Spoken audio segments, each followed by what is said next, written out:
Every Zoom in lesson begins with what we call a hook. The hook is really about engaging students, beginning to engage them in the historical inquiry.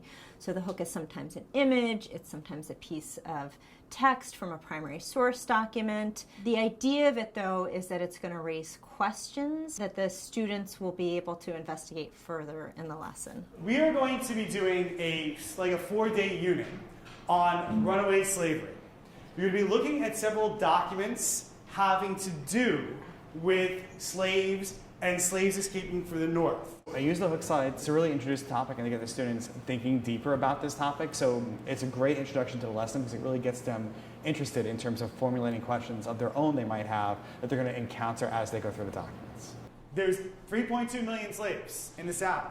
Of that whole 3.2 million, only 50,000 tried to escape. Very small percentage. That's why it's a much smaller circle.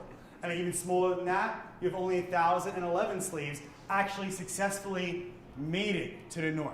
The role of the teacher when students are engaged in the hook is to prompt thinking and looking. It's to ask questions that get kids to observe closely and to raise the questions that the lesson is then going to help students engage with and answer further. Is the number of slaves that escaped in 1850, to you, what do you think?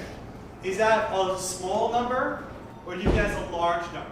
Turn and discuss that with your groups now. Out of 3.2 million, only 1,000 escaped. Out of 50,000 that attempted, only 1,000. So that's a really small amount compared to how much there actually is in total. So does anyone want to share with us what they or their group inferred from looking at this chart? If you kind of look at the ones that escaped and the ones that attempted to escape, it's a big difference.